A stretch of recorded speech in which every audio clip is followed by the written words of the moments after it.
Next is itong Maybelline New York Liquid Foundation.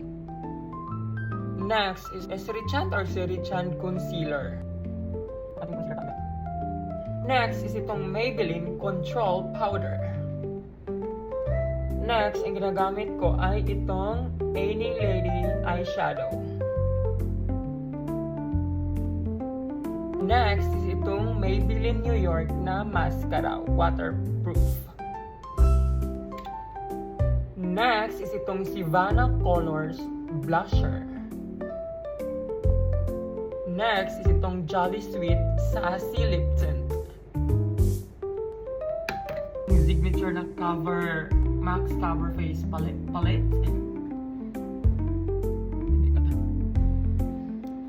And I'm done with my makeup. Yan siya, day. Yan lang ang ating makeup. Hindi ako masyadong marunong talaga mag-makeup. Kaya ganito lang.